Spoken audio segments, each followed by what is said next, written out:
Hello. Hello. Apparently, I've been bet £10 that I wouldn't say welcome to the AGRI forum. There's a lot of you there that won't understand the AGRI. That's because I'm a has-been. I'm James Chapman. You can call me Jim if you want. It's not an optical illusion. I have got one arm, but I am still devilishly good-looking. Welcome all. Thanks for so many of you turning up today. The bacon sandwiches has obviously done their trick. Before we go any further, please can you make sure your phones are turned off or on silent? I know all your mates are in the bars and they're not going to want to text you anyway, but just in case, that's great, thank you. And there's no expected fire drill, so if you hear a fire alarm, please make your way to the next nearest bar, okay? Morning, everybody. I'm Lindsay Martin. I'm the former AGRI chairman for last year and the now national vice chairman. We've got a great lineup here for you today.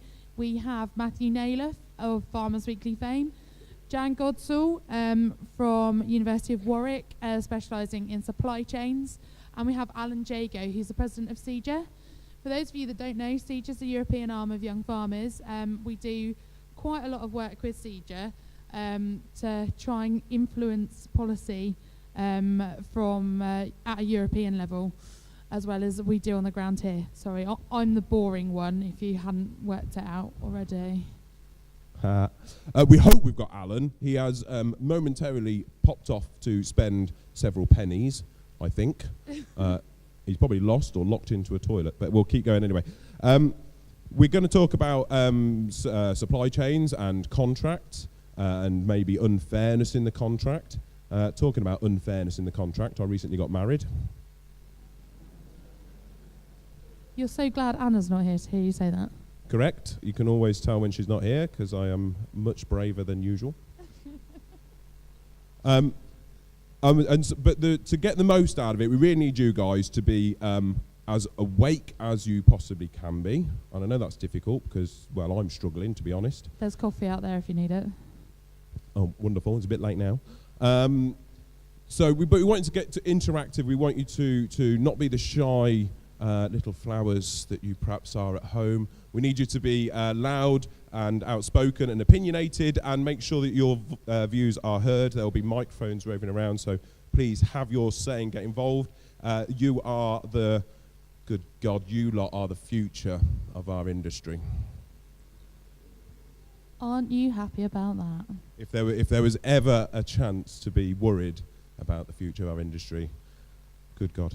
No, you're wonderful. You're absolutely brilliant. And I'm very, very excited. I've never seen so many people come to a forum on a nice sunny day in Blackpool when the bars are open, although I see some of you have brought refreshments with you. Well done. I think that's nearly about it. I was told earlier that the bit that we've got to do, which I'm probably extremely over time already, but I just thought I'd share it with you because it's funny. We were told to bounce off each other, and I knew you'd be going with that. And thanks, Joss, if you're in here, for giving him that idea in the first place. I think we'll leave the bouncing till later. One bit we did forget, there is an EU referendum debate afterwards. It's not as big and boring and scary as it sounds, but it is going to be a great chance to get your ideas on where you're thinking in or out in the EU a bit later on, so please don't disappear straight away. And that's really enough from us too, comedy duo act that we are. If you want to see more of me, I will be performing live in between each of the drama acts later. So that'll be thrilling. Please, now I'd like you all to welcome your chairman, Sam, and the panel for today. Thank you very much. Thanks, guys.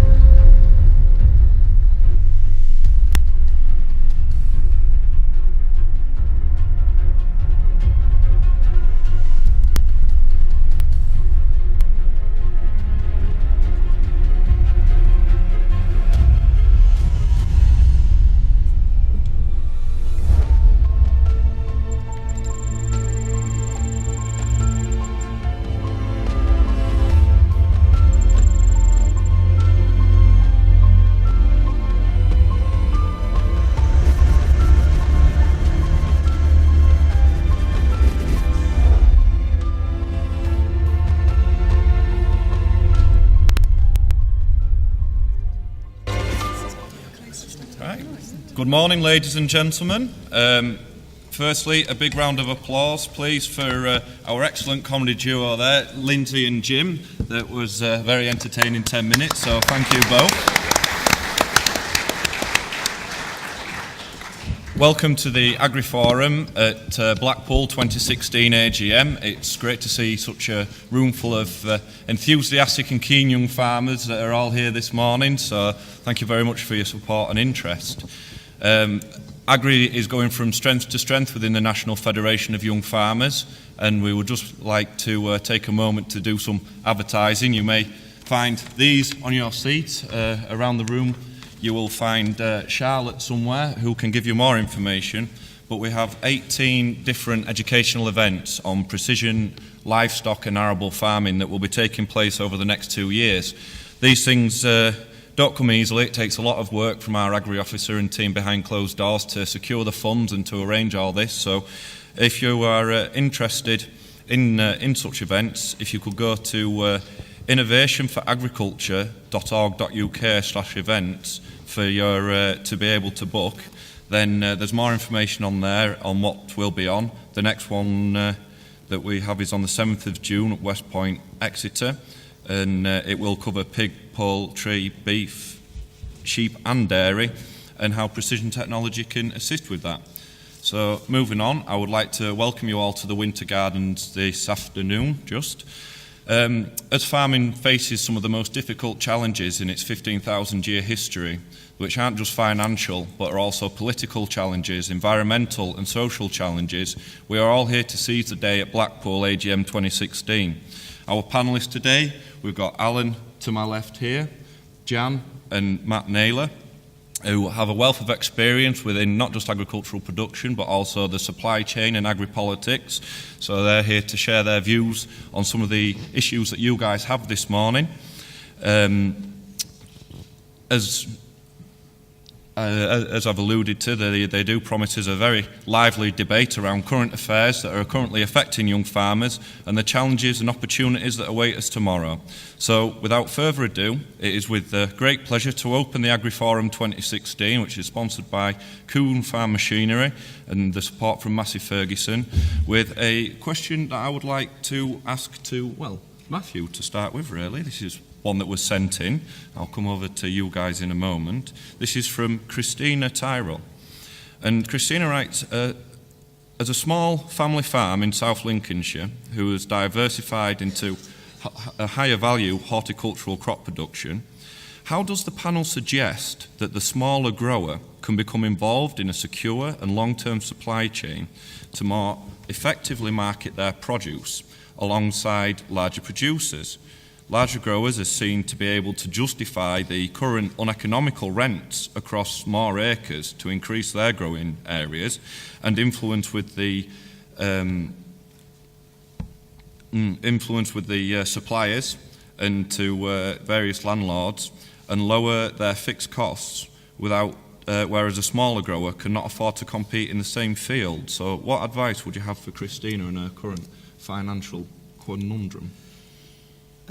I suppose, yes, so the nux of the question is large farmers pay more rent than small farmers, and they get better terms with their customers, and it's a fair challenge. It is a big problem, and I'm one of the larger flower growers in Lincolnshire, and I would pay up to £500 an acre to rent land in, and I appreciate that causes problems. But then at the other end of the county, we've got James Dyson, who's a billionaire, who for tax reasons is investing hundreds of millions of pounds into agriculture, who makes things difficult for me, although I did rent some land off him last year. But and I suppose I'm looking to expand my business. I feel threatened by not having enough scale and being competitive on a global basis. But I think the one bit that I'd pick up is when Christine says uneconomical rent. And when I pay a rent, I mean, I've paid people £600 an acre to rent land off them for a year, but it wasn't uneconomical. It was done on a profit share and it was costed. So I do know my costs. And I think that's critical, that the rents are never uneconomical if people are actually paying them. So you have to know your costs really well. What I would suggest to Christine, if I were in her position, and once I was, is you have to find customers who like the way that you do it and make sure that what you do is appropriate for their needs, and then build upon that. So really that would, on a small scale, perhaps be selling direct to retail. And Jan, how do you, or what would you suggest to Christina to help her better market her produce, as she's written in the letter? Obviously, as a smaller grower, they feel they don't have much weight with a supplier, for example. How do you think that would affect a smaller business compared to a larger one? So I think the important thing to do is to understand that you're running a business, and if you're you have what you have, you've got the hand that you're given. So if you're smaller in scale and your costs are higher because you're paying more in rent, and it may be that actually other costs are higher because you haven't got the same bargaining power, if you want to continue to run a business, you have to find a way of selling your product at a higher margin. So fundamentally, you need to think about what it is that you're going to grow. So perhaps you need to grow slightly different types of flowers that can sell at a higher a cost premium, but also you need to find a route to market. So I live in Gloucestershire. Actually, one of the things that stimulated the local economy or the local agricultural supply chains in Gloucestershire at the moment is the opening of Gloucester Services.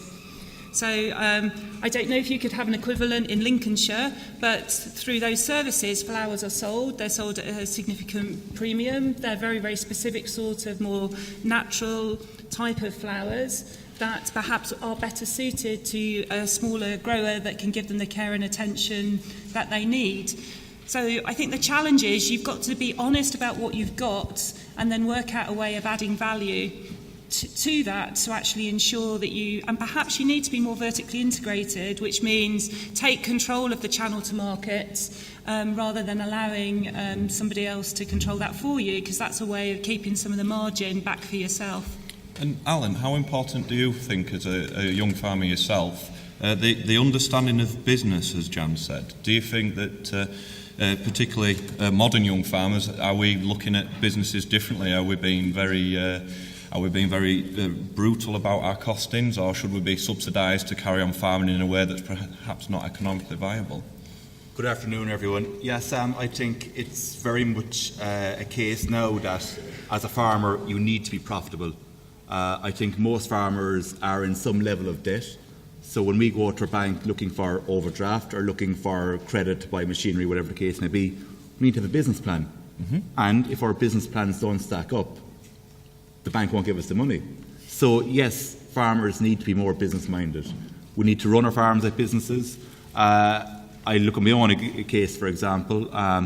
My father began his farming career 45 years ago. It was a way of life. You know, the oldest son stayed back to farm, the family farm, and you just got on with it, you know, and if you need the money, you went to the bank, you got the money in the bank, and you just kept going. But that's not the way today. Farmers need to run their farms like businesses. I'll just pick you up on something that Jan said. I came across a group in Finland, and through our Finnish colleagues, MTK, and they've actually set up Facebook groups in their local communities and towns and villages. So you've both farmers and consumers in these Facebook groups. And every Friday evening there's kind of a market stall. It's kind of like a farmer's market, but it's actually pre-ordered stuff. So if I'm a consumer and I want to get 2 kilos of beef, I want to get 3 chicken breasts, you can go onto this group and you actually put in this order through this group. And the local farmers in the area have actually come together and actually are now supplying locally the food. So they're, you know, it's shortening the supply chain. Mm-hmm. It's maximising the return for farmers. And I suppose the consumer is happy that they feel that they are giving more to the primary producer and that they are still getting a product at a relatively favourable price that they would pay in a supermarket. And it's a win-win for all, except the supermarket. And I think, in fairness, supermarkets need to have manners put on them, because some of the unfair trading practices that you hear and that you see out there, you know, it's detrimental to the agricultural sector going forward. Absolutely, and perhaps the improvement in technology and things that are available to us now aren't necessarily for the actual growing of the crops. It's the way of getting the product to market, as you said, route to market, added value, and no, there shouldn't be such a thing as an uneconomical rent. If you've done your costings right and you can afford to compete, then perhaps sometimes you just need to consider what it is you are producing. Absolutely. Before we use any other questions that are here, is anybody out on the floor there got a question that they would like to put to the panel, please? Anyone at all? Here we go. James down at the front here.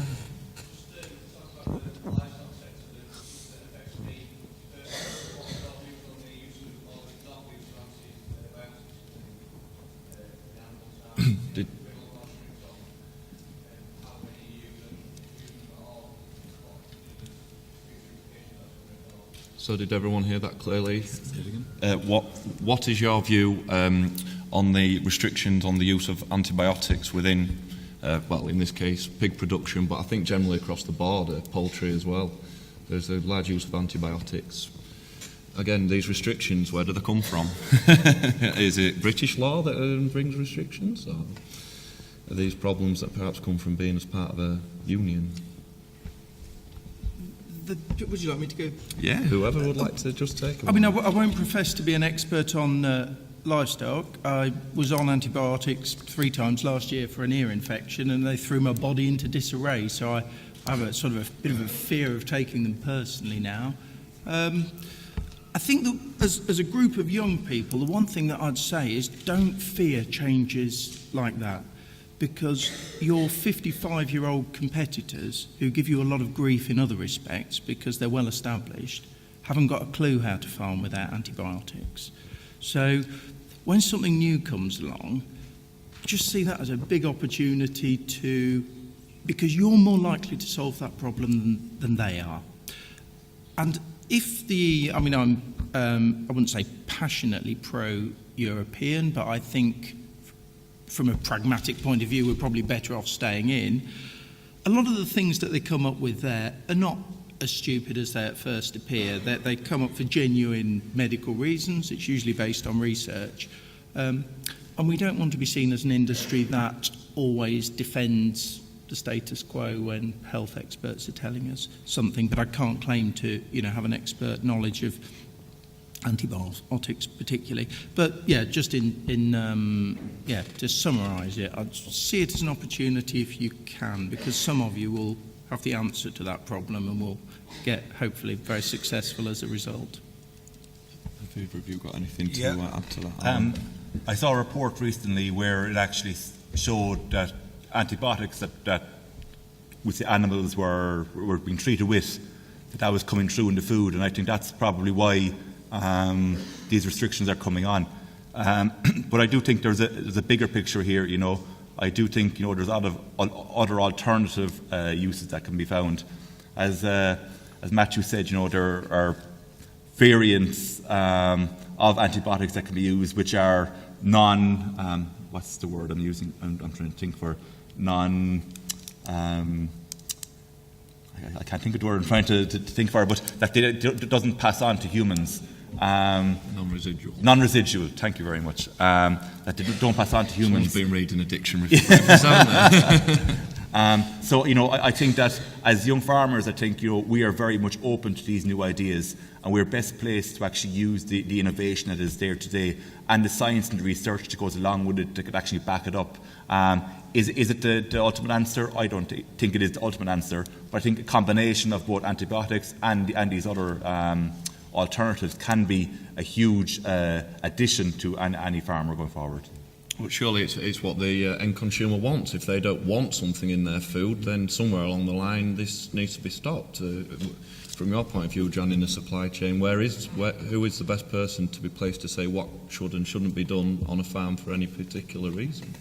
At the end of the day, you could market food that was produced in a way that was without use of antibiotics and food that potentially had that in the chain. I think it does come back to, so I had the pleasure of seeing the Northern Irish pig supply chain end to end a couple of weeks ago, and I was I've never been to a pig farm before,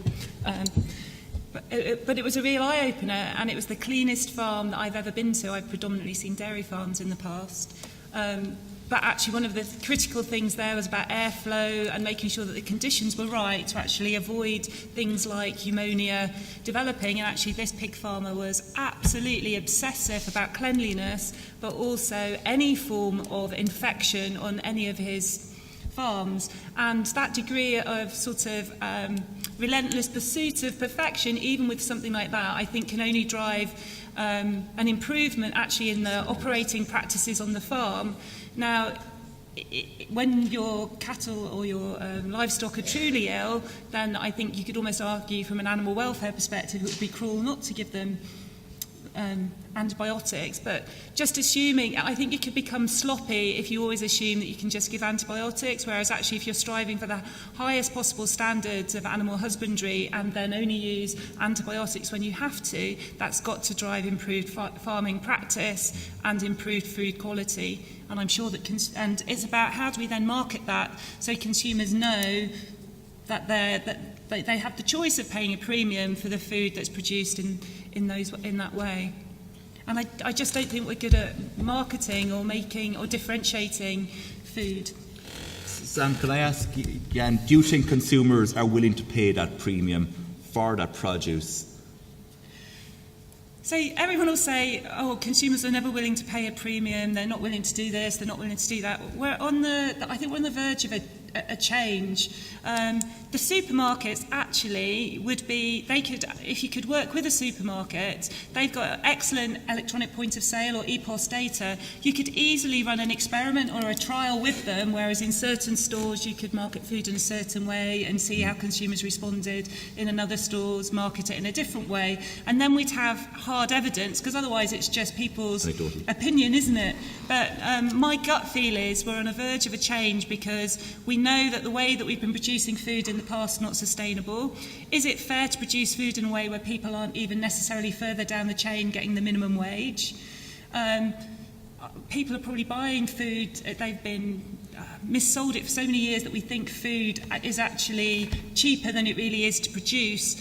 Why should we give people tax credits or other forms of subsidy to work in a food chain where actually, as consumers, we should pay the true price, and everybody right the way across the chain, from somebody working in Sainsbury's or any supermarket on a till right the way through to people picking the produce out the ground is guaranteed a fair wage and a fair return. And it is somewhat ironic, I suppose, if a consumer's complaining on 2p on the milk as they get out their £200 iPhone to scan the barcode to see how it was produced and where it's come from, wearing a £100 pair of trainers which they don't necessarily need. I think people forget food is the one thing that keeps society going. You've got to have food to live. So there was a question down the front, was there, from a member?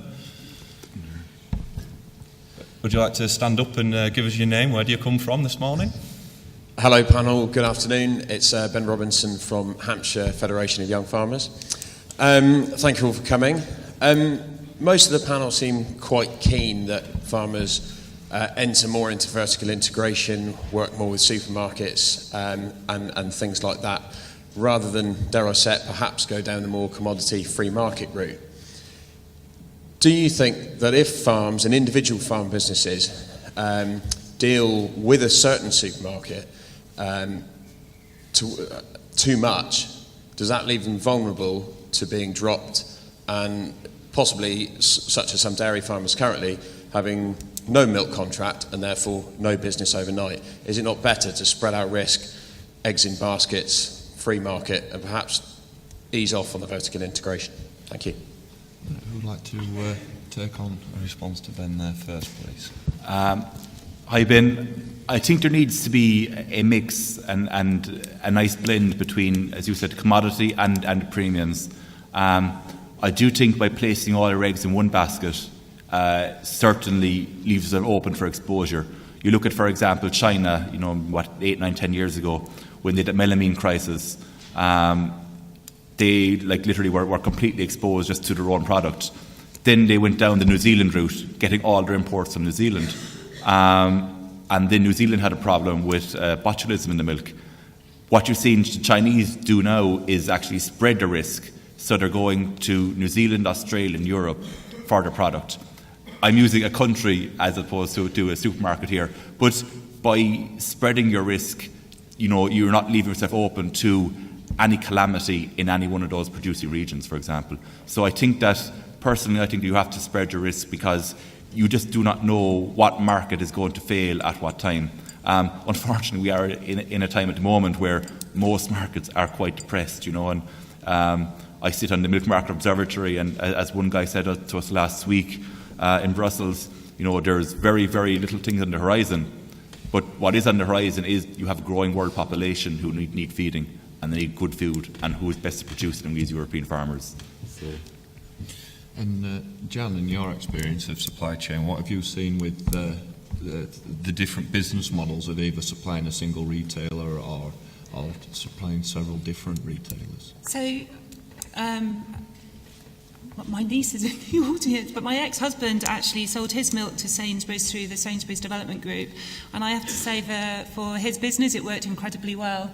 And I think if you were a very decent-sized dairy herd that was literally on the doorstep of Dairy Crest, then actually putting all your eggs in one basket was a sensible thing to do. And I see other farmers down the road that perhaps took more the route you're discussing, and they've permanently got a price that's below that's making them struggle. So I think you have to look at your business. It comes back to looking at your business, looking at where are you placed, what's your cost base, how competitive are you. If you're a big dairy farmer on the doorstep of Dairy Crest and Sainsbury's are offering you a contract, you'd probably be foolish to turn it away. If you've got a smaller farm, so there's a chap called Farmer Dawson, he's in Warwickshire, 70 cow herd. He was struggling, so he actually did the opposite, invested in a robotic milking system, developed his own bottling plant, and he now sells his milk directly to a lot of local businesses, including the University of Warwick, where I mark. Brilliant point-of-sale marketing, little cow blackboards that tell you're buying Farmer Dawson milk.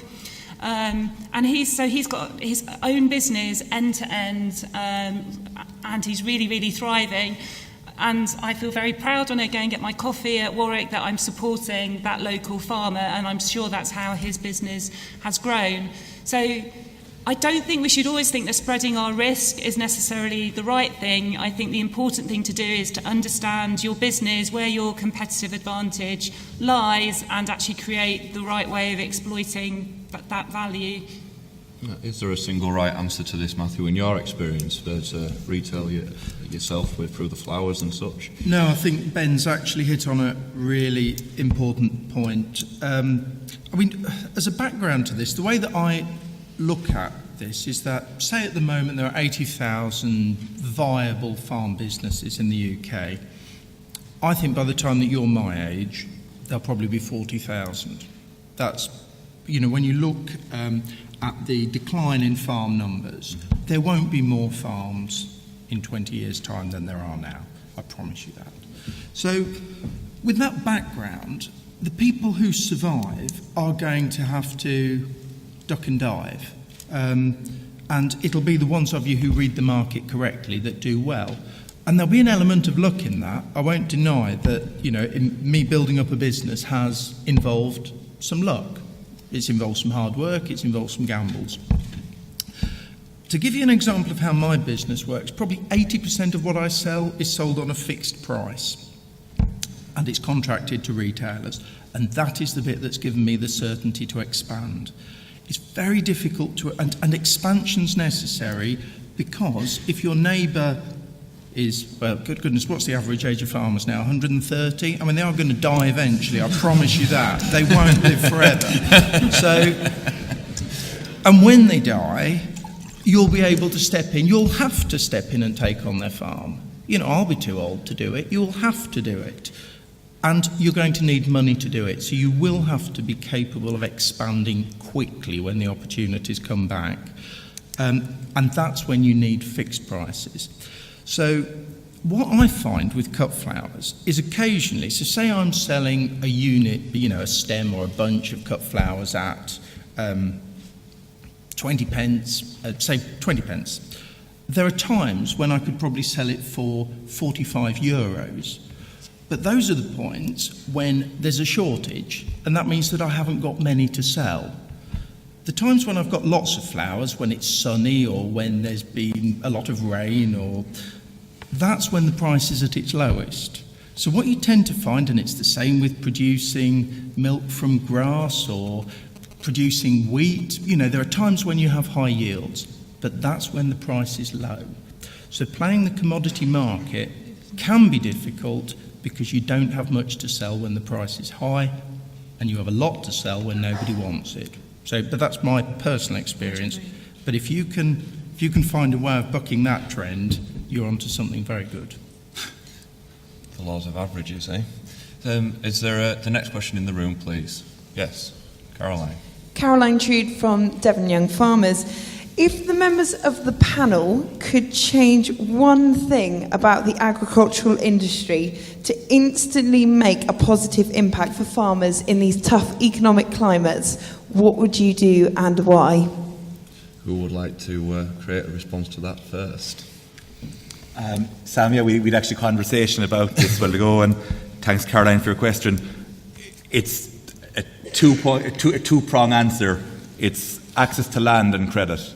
Access to land, whether you're buying it or whether you're renting it or long-term leasing, share farming, partnership, whatever the case may be, at an affordable rate for that young farmer going forward. Because if that land isn't viable, if it's not sustainable, if it's not profitable for that young farmer, you won't be there to actually farm that land.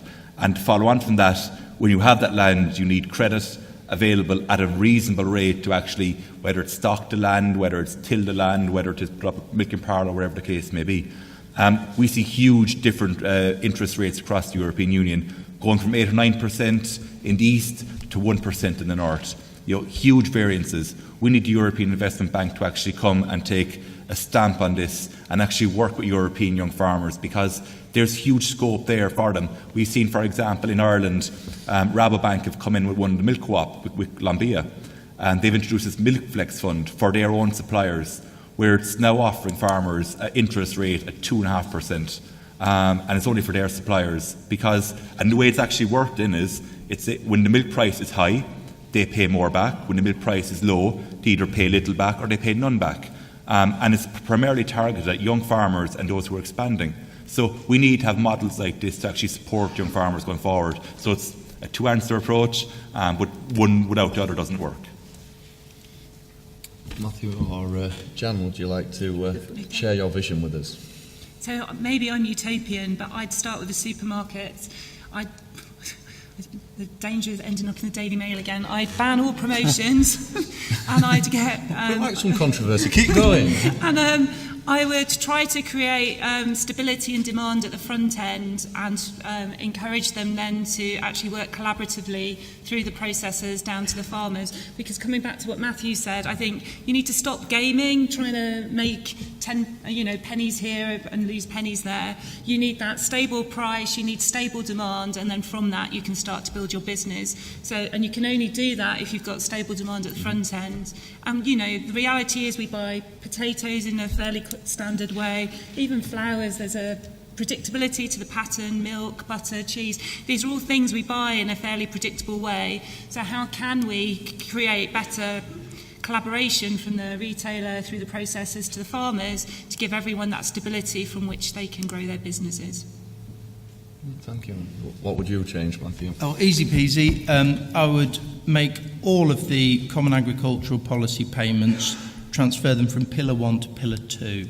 I don't know whether you know the two measures. Pillar 1 is when it's paid by the acre or an area payment, and Pillar 2 is the bit that's modulated, taken back, and it's given to specific projects like rural development and green things, the environmental schemes, this sort of thing, the new marketing initiatives and, really, hopefully good initiatives like the crisis network and that sort of thing. So that would be the number one thing that I would do, and I think the government would quite like to do it as well. And the other thing I'd do is put inheritance tax on farmland at 64.5%. Why the 0.5% out of interest? More interesting. Just on the note on the subsidy side of things, would you agree or disagree that subsidising young farmers is a positive thing for the industry, or do you think that the money's not going very far This one's more to Matthew and Alan, because you should be at opposing ends of the scale here, should you not? You're only young for 5 minutes. It's irrelevant whether you're young or old. Either you're a good farmer or you're not. You've got good ideas or you haven't. I mean, yeah, it's great that you're young, but in 5 years' time, none of you will qualify for it, and you won't have built up an empire by then. It takes a quarter of a century to build up a business. So, yeah, it's a nice idea in principle, but it won't make any difference to you. You just want a level playing field. You don't want an advantage. You just want to be treated fairly. I think Match's point is quite valid. We don't want to hand out, but we want to leg up, get established and get started. And I don't think it's fair for young farmers to be fighting with one hand behind their back compared to our older counterparts. There is only 6% of European farmers under 35 years of age. 6%. When my father started farming, as I said, 44 years ago, there was 35% of European farmers under 35 years of age. We're going in the complete wrong direction for an industry where we're meant to be feeding the world going forward. And European farmers aren't going to feed the world on their own, but there's no one do it in a more sustainable way than what we are.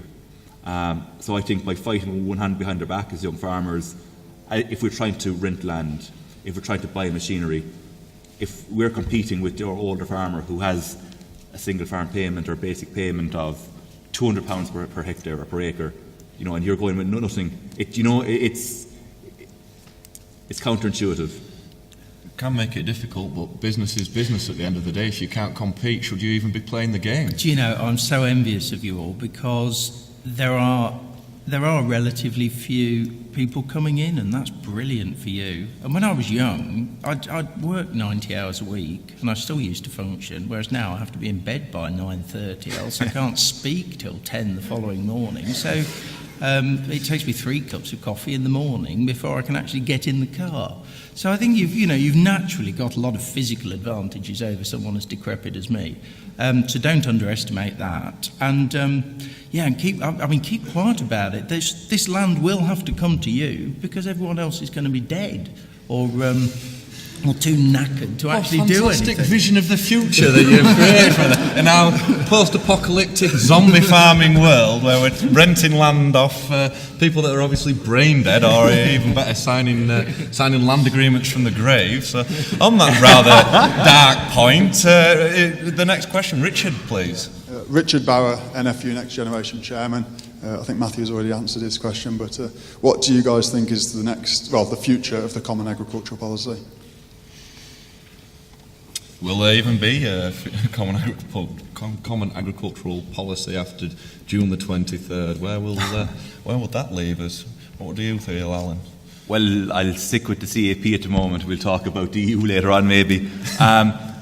I think one of the fundamental problems with the CAP as it's currently structured, Richard, is the fact that there's a definition of an active farmer put down initially by the European Commission, which was rubbished by the Council of Ministers.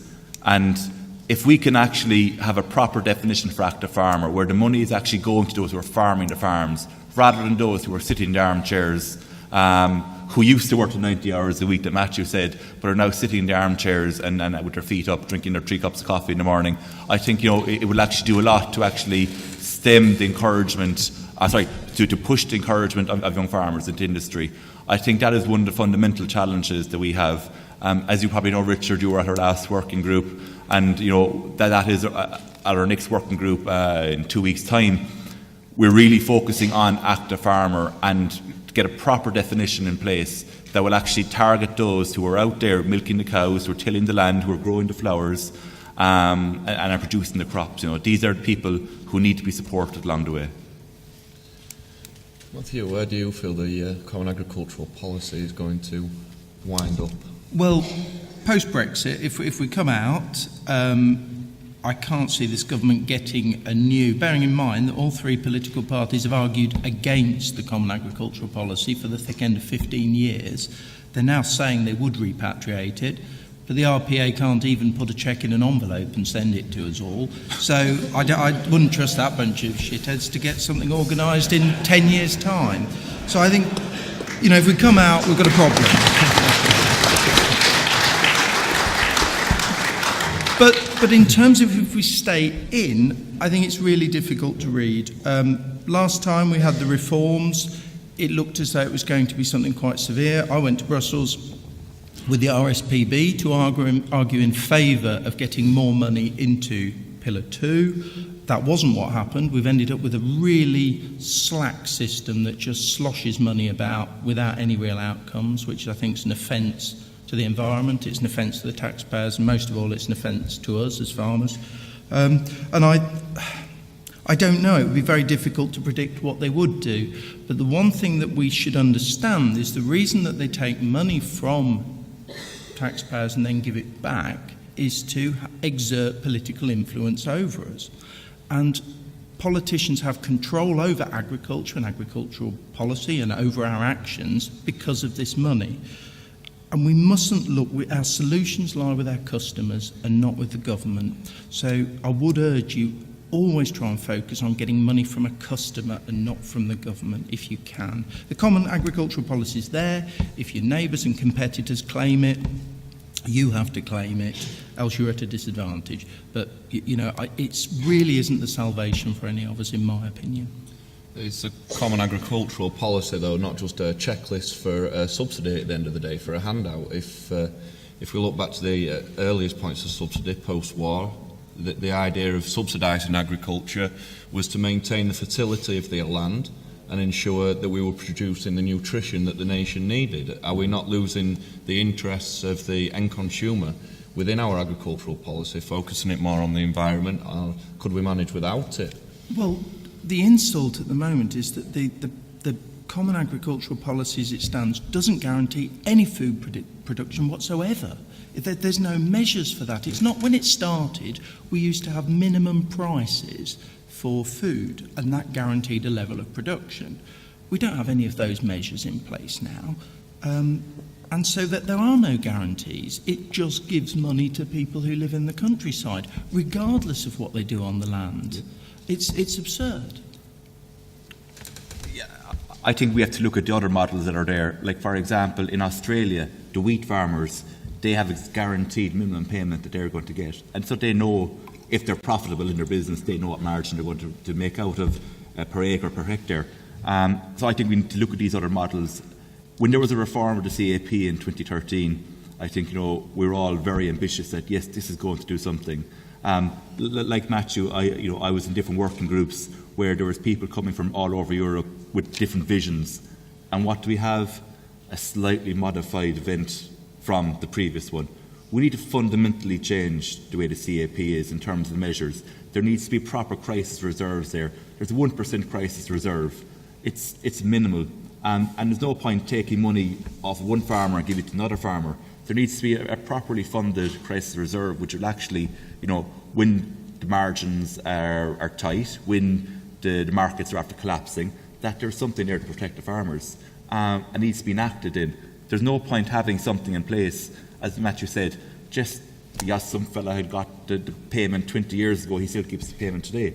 We need to move away from that way of thinking. That's why I go back to the active farmer. It's those guys who are actually farming the land need the support that's there. Do you have anything more to add to that, Joan? No, except that I suppose if you look at it from a sort of slightly non-farming, sort of general member of the public sort of viewpoint, then the view that sort of many people would have is that, subsidy in a way makes people slack. I get the whole market argument around commodities, but at the end of the day, if we really operated on production costs plus, if people were willing to pay what food really costs, then actually at times of shortage or crisis, there'd be a shortage, people would get paid. But I would say a crisis fund is probably something we need. We invest in flood defence funds and other such funds. Insurances, I think, is more of it. Yeah, but actually, I think if we were to actually think more about what does our food cost to produce and what's a fair margin or return for people to get for it, and then actually try to work at selling food at that price, it's perhaps a slightly healthier way of looking at it, which comes back to what Matthew said about starting with the customer. And I think if we were to show them how agriculture is structured at the moment, if they took a trip around a farm, it could look something like Benefit Street. Farmers are waiting for that cheque to come in, and that's what pays them to be at home. So, right, is there next question in the room, please? James Hutchinson from Wiltshire. with the introduction of the national living wage on the 1st of April this year, how do you, as a panel, feel this has affected supply chains, and how do you see 5-10 years down the line supply chains will be affected by this in the agricultural and horticultural industry?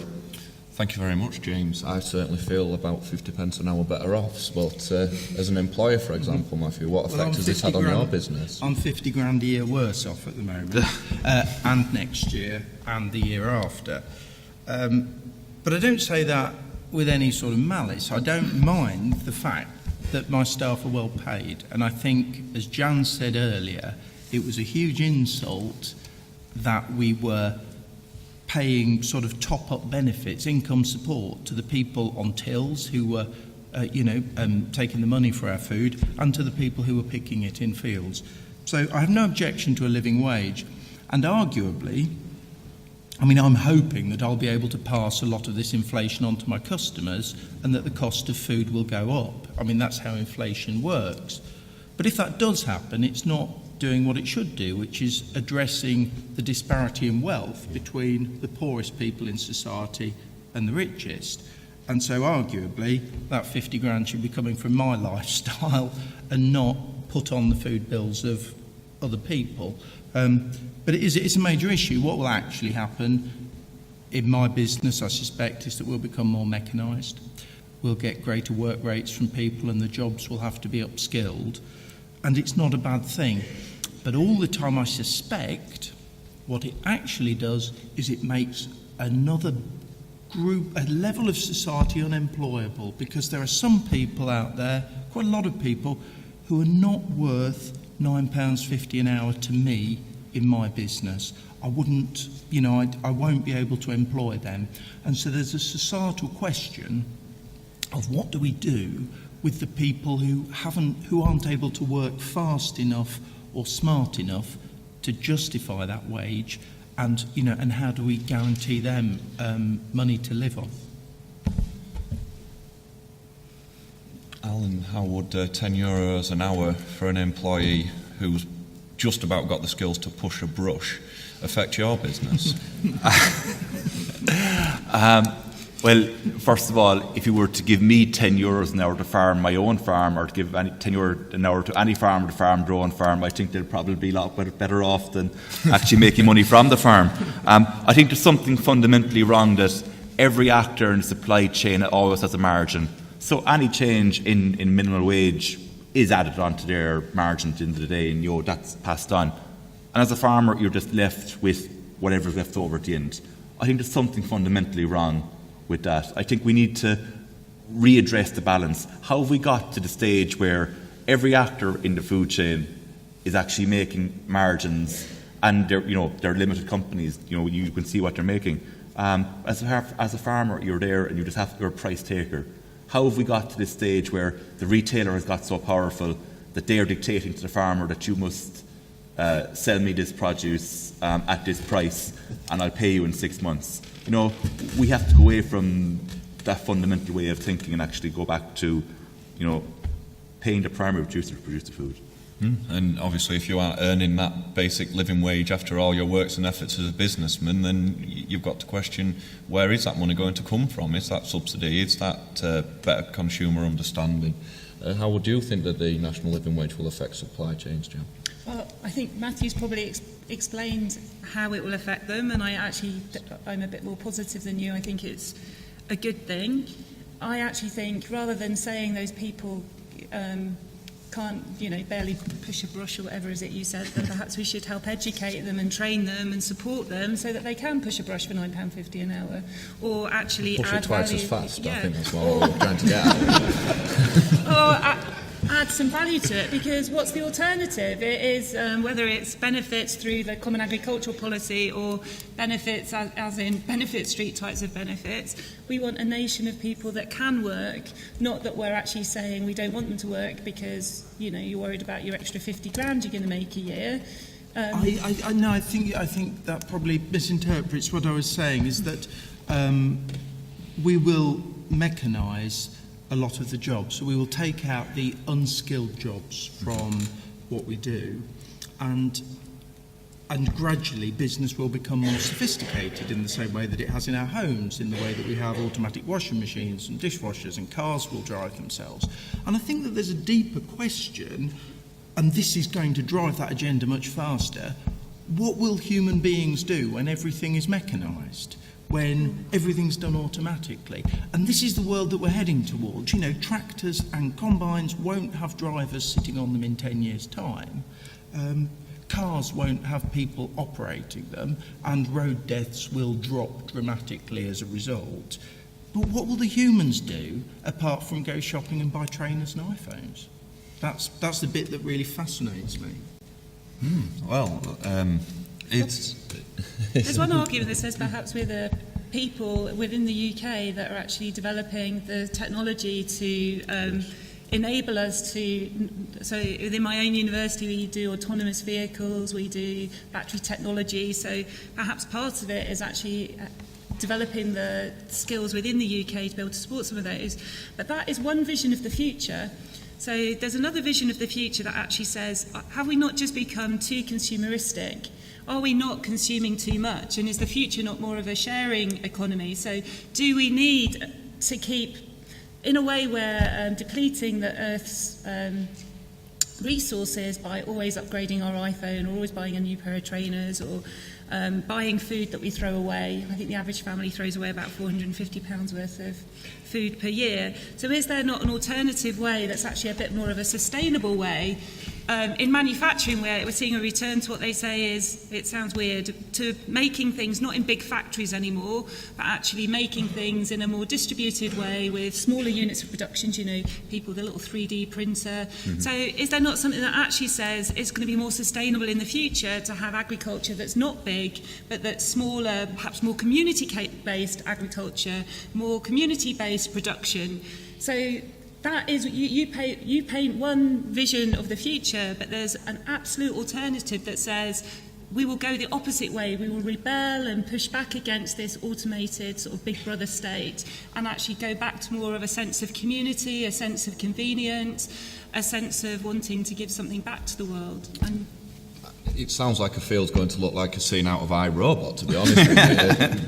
I think so. I mean, and I don't disagree. And what I'm saying is not my own vision or my hopes for the future. It's just what I predict will happen. I've been to every year I go to the Oxford Farming Conference, and the real Oxford Farming Conference, which is one that focuses on that kind of food movement. But it just, like, throughout history, the hippies lose and the capitalists win because they're better organised. But certainly, one point about community and people and how they're going to live. People just want an easy life. They don't want the hassle of having to go find food. They want everything to come to them.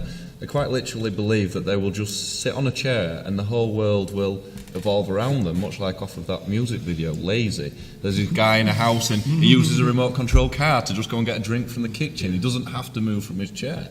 And that seems to be what society wants. Well, I suspect that once companies, as I drove here yesterday, You drove yourself, obviously. I drove myself, but I just used all the other gadgets. And I came by two vast warehouses, huge. I just couldn't believe the size of them. And I can't work out what they were for. But you can see that is the way that things are going, to centralised distribution. And once companies like Amazon get themselves organised with cold chain and take over food delivery, they will, particularly long shelf life food, tinned dry goods, they will absolutely revolutionise the way that things are doing. That must be the biggest fear for supermarkets. Of all, I would have thought. Yeah, well, take Amazon, for example. They're already building a warehouse at Birmingham that is more or less fully automated. Robots will do the fetching, the packaging. They know where everything is. Robots bring it to the van. The next stage that they are looking at is using drones to actually deliver from the central distribution point to the home.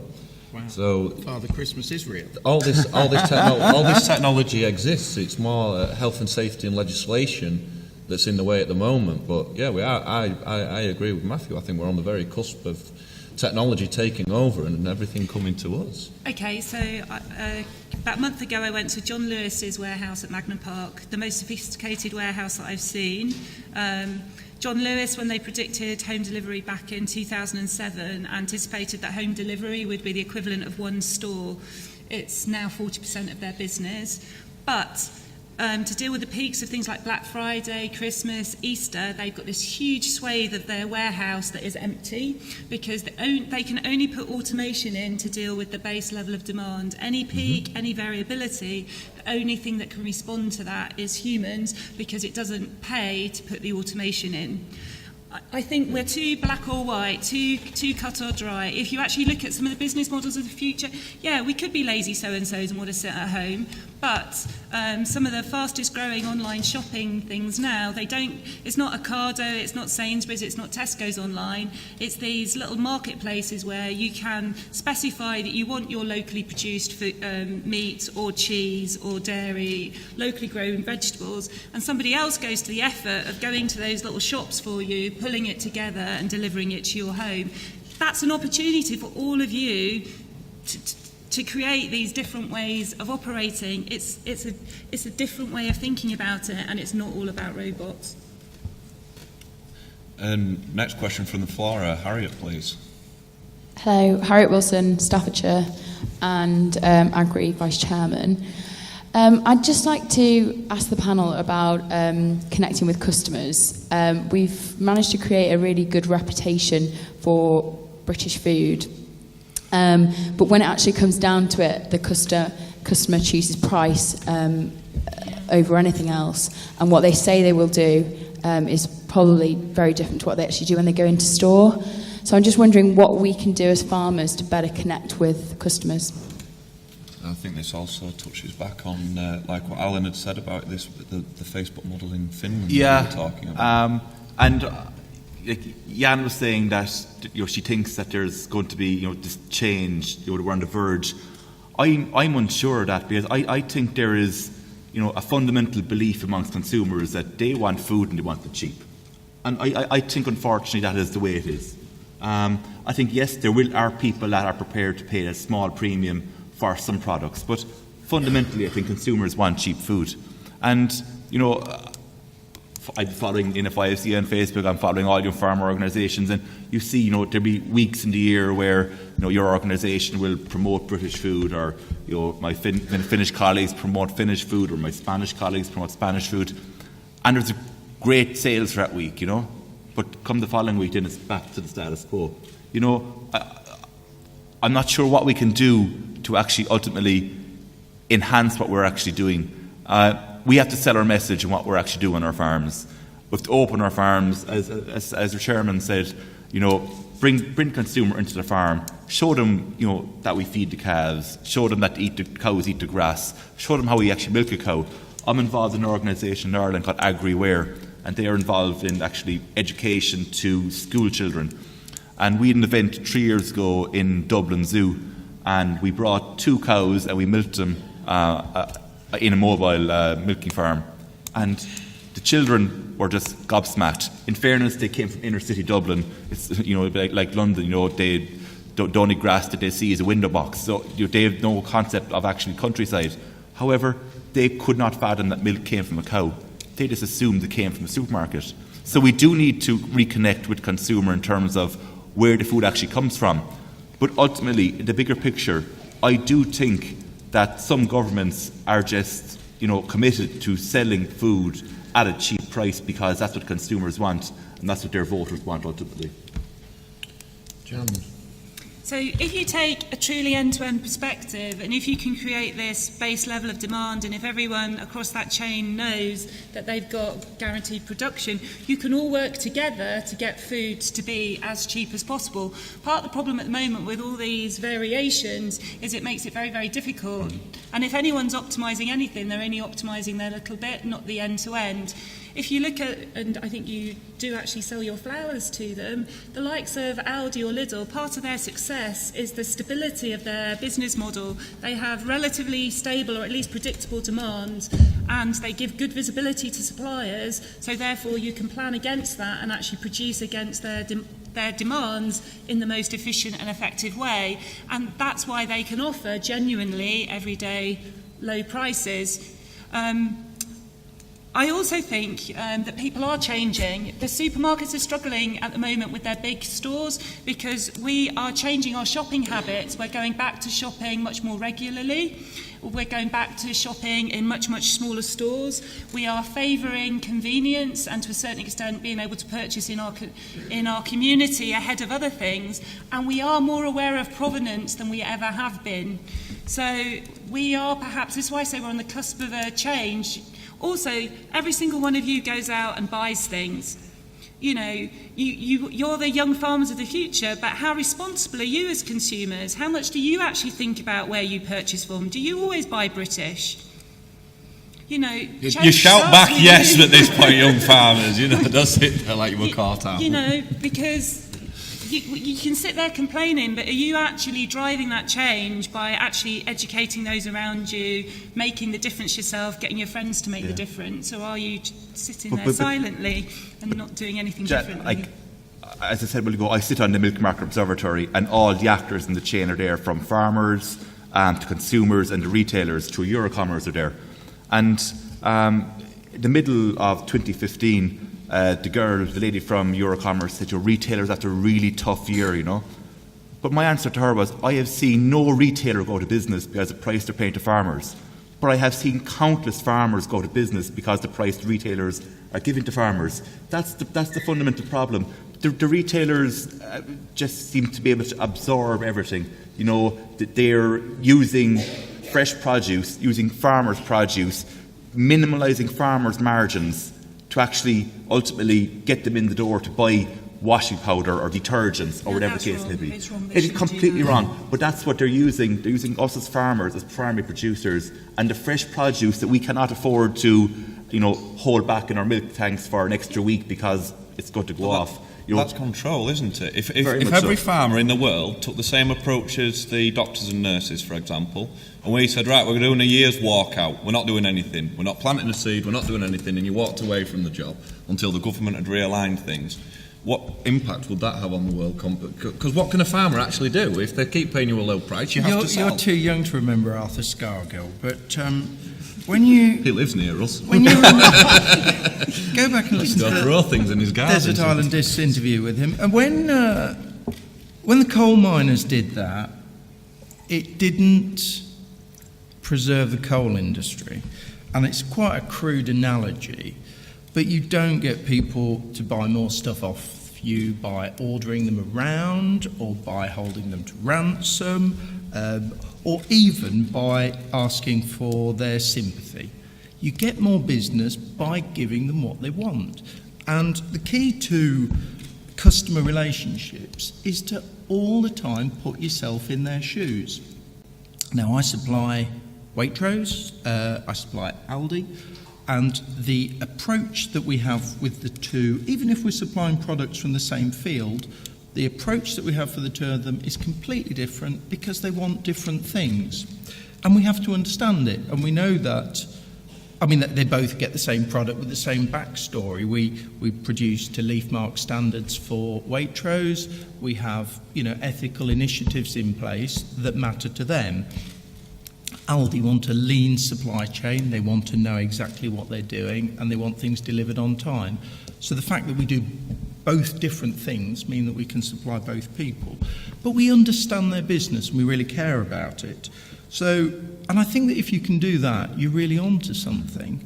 I mean, the Britishness, I think, is a bit of a red herring, and I don't mean that to be provocative. You know, the English Channel's only 20 miles wide. It's not a big thing. We import so much of our fertiliser, our farm machinery, our inputs. You know, if you're making 10% profit on a farm, and, you know, well done if you are, then 90% of what you're doing is probably going abroad anyway. So your product's only 10% British. So, you know, so try not to rely on that it is down to your customer relationship. Interestingly, like Jan said this morning, because I think as you get older, you do tend to think about where your money's going, who you're giving it to. I spent an hour walking around Blackpool looking for a small independent coffee shop, having a picture in my mind of exactly what I wanted. And I ended up in a place around the back, and they served me Danish bacon, and they put margarine on my bread and or toast, and it made me gag afterwards. I had to go to Costa for a cup of coffee to take the taste of the margarine away. And I wish I'd gone to Costa in the first place now, but it's very complicated, that, having that impact on the world that you want to. Is there any further points to add to that? Also, is Russell Carrington still in the room as well? Sorry, we've got a question down there front, yeah? Yeah, sorry, Ben Thornton from Derbyshire. I want to set up my own dairy farm, but starting from a dead start with a potential of hundreds of £1,000s worth of debt for a 2% return on investment. Is it realistic, or are we looking at a future of large, well-established businesses? I think certainly, everybody has a vision with a company, but I think you have to almost imagine yourself walking into Dragon's Den. What advice would you give? Well, the only thing that I'd say is it's got to be easy to get. It can't be that difficult to get in at the moment. There must be an awful lot of people who are at a point of despair because they've got cows that need milking, and they don't know what to do. And if you've got a solution to that, a way of producing stuff and making that business profitable, I would think there are a few people out there who would lease you their herd at zero cost. I might be wrong. It's not my area of expertise. But I've found it much, much easier to expand when farming was tough. That was when I really made some growth. And it's much harder to expand when things are profitable, in my experience. But it will be luck whether you find the people who give you those opportunities. But the key to it really is your skills as an individual and making sure that you've got knowledge that's really valuable. And then, businesses become very profitable, or become profitable very quickly if they've got the right management.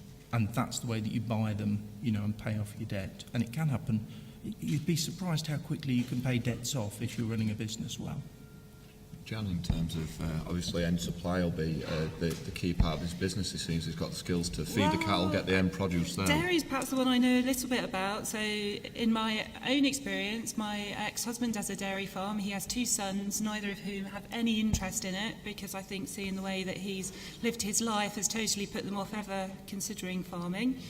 So what does he do with his 220 cow farm with 2 sons that aren't interested? Similarly, he had a sister who desperately wanted a dairy farm but was given a cheese farm and given the cheese business and not a dairy farm, and she was the only one actually interested in dairy farming, and against all the odds she had land and buildings. She then found somebody that had an interest in cows, and between them they built a herd of a similar size that she farms in partnership. So I think you've got to there are opportunities out there because of all these aged people that are dying that perhaps have land or... They're not dying, that's the problem. Just perhaps we could sort that out in the milk supply. So I think, from my own experience, I think you've got to go out and look for the opportunities, but you have to think a bit creatively or laterally about different ways of forming a partnership or a joint venture. And I think it comes back to the point that you raise about what are you bringing to the party, what's your skill set. So if you haven't got the land or the cows but someone else has, what are you bringing? You bring in the energy, the next generation of business model, the connection to the customer. What is it that you're offering? The other thing is, don't be scared of debt. If any of you do any business training, one of the issues with some farmers is that they, because they are so scared about the bad times, they sort of sit on cash.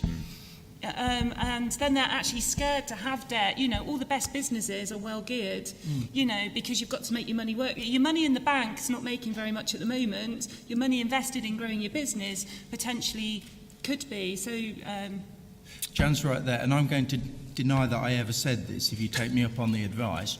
But if you think how much money the government has printed, this quantitative easing in the last few years. And if you think about these rising wages, one would expect that we've got quite a lot of inflation around the corner. And interest rates to borrow money are very low. And I think you wouldn't want to do it to buy land because land's overvalued. But I think it could be a good time to borrow money to get yourself into agriculture, because I could see things going up in value quite a lot. And certainly doing something's better than doing nothing. If you don't try and have a go, you're never going to know, are you? You won't want to go on the what ifs. What's your approach to business when you look to expand or try something new or different, Alan? Well, just to follow on from Jan and Matthew, I think there's more than one way to skin a cat. To get into farming, you don't just have to inherit a family farm. I was having a chat with Campbell Scott well to go from Massey Ferguson, and there are three distinct groups of young farmers. There are those young farmers who are going to naturally inherit a family farm. There's the group of young farmers who are the second son or daughter, so their older brothers or sisters or the parents are too young and they're home to farm. And then you've got new young farmers coming through who have no we'll say, tie to the land. So you have three different groups of young farmers. However, in my own organisation, Macra na Farma back in Ireland, we set up what's called the Land Mobility Service 3 years ago. For the simple reason, during my own time when I was president of Macra, we could see around the country that there was a huge amount of older farmers with no successors coming on board. Like what Jan was saying, two sons, great farm, great prospects, but none interested in farming, because they were probably educated not to go farming in one respect.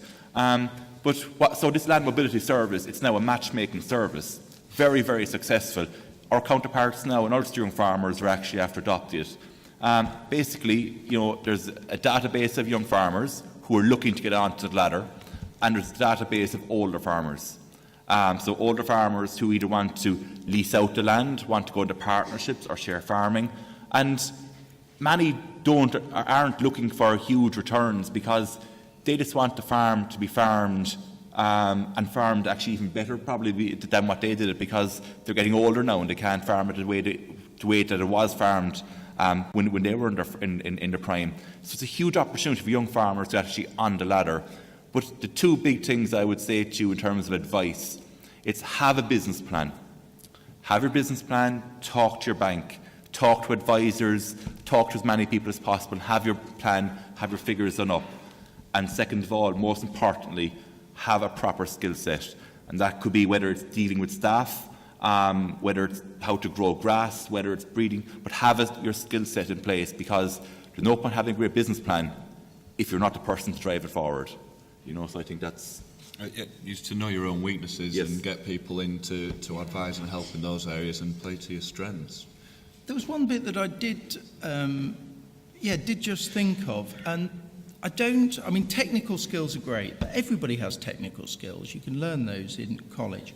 If you're starting from a very small capital base or starting from scratch, the one thing that will really make the difference to you is understanding people and liking people, and that's your customers and people that you work with, and understanding the psychology, what Jeeves used to call the psychology of the individual.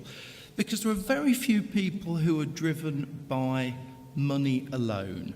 And if you understand what people really care about, and if there's an old farmer who's carrying on farming, there's some deep, important reason to him why he's doing it.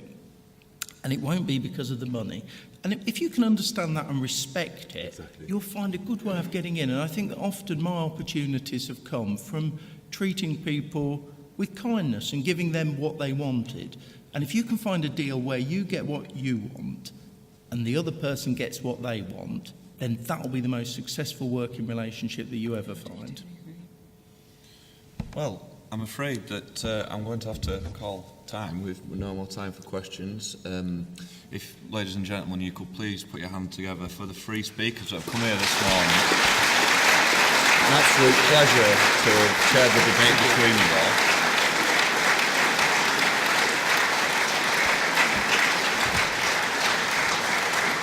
I'd like to thank you all very much for coming this morning and speaking.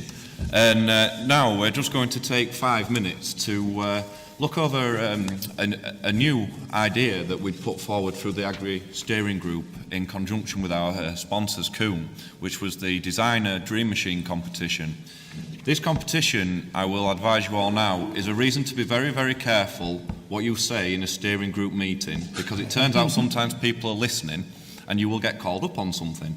And we were looking for new ways to engage with members. We wanted to show Coombe, as young farmers, how innovative, how imaginative we are, some of the ideas we have for the future, and the fact that we were willing to put pen to paper and share our ideas with our sponsors, with each other, to try and get some new ideas on the table and try and also get an idea of what young farmers are thinking about.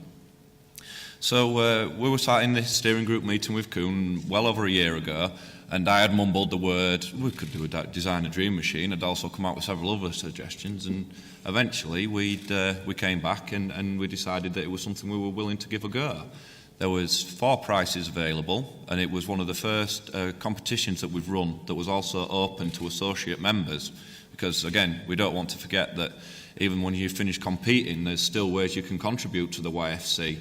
You know, you don't get to 26 and walk away. It certainly was a good opportunity to have associates come forward and share their ideas as much as a junior. So anyway, on that note, I'd like to welcome up to the stage the Managing Director of Coombe Farm Machinery, which is Sian, and she has the various competition winners of the Coombe Designer Dream Machine competition. So delighted to see so many of you here this morning. Thank you very much for coming. I'd like to I'll start with the youngest category, which was under 16. The winner designed a machine called the Trailed Hept. That was Ben Robinson. He designed a non-PTO driven soil cultivation machine that was designed to lower establishment costs. So Ben, if you'd like to come up. Please give him a round of applause. Thank you. And what's the letter telling you everything? And thank you very much for entering. Well done. I'll just wait for a picture. Hold your sign up for him. Good lad. Thank you. Thank you. Okay. So the second category was under 21s. And the winner designed adaptations for a bale spike to help with bale handling and to reduce the number of drop bales. And that was Benjamin Sell. So if you'd like to come up. Well done, Ben. You're welcome. Look forward to seeing you in... Thank you very much.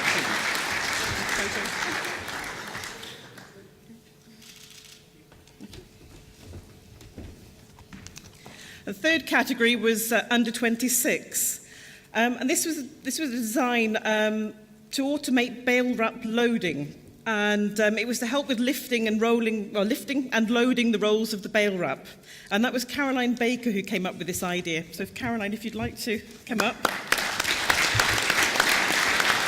done, Caroline. I like the idea.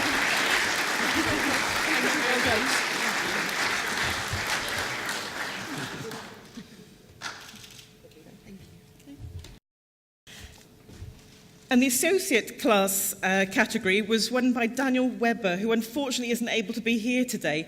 He designed a big square bale wrapper, which was designed to reduce labour costs. So congratulations to Daniel. He'll be receiving his pack in the post. A round of applause for Daniel. So thank you very much to everybody who entered, and we look forward to seeing you all in the factory in France in October. Okay, thank you all. And thank you very much, Anne and Coombe, for your continued support of the Agri Forum and coming to our meetings and really taking part. As a young farmer yourself, you understand how important it is. And an old young farmer, but yeah, thank you. Well, it's great to have a sponsor that's as enthusiastic as the members about the activities we get up to. So a big thank you to you guys as well.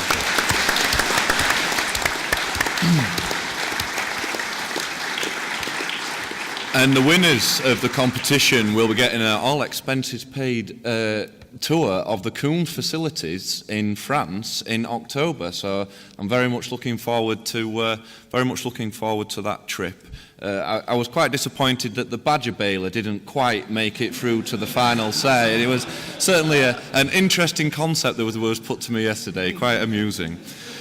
So yes, Alan, I believe that you'd just like to make an acknowledgement to the NFYFC. Thank you, Chairman. I think it's very fair to say that the NFYFC are one of our most positive and proactive members within CESA. CESA is the umbrella body for European young farmer organisations. We represent 32 member organisations across 24 member states.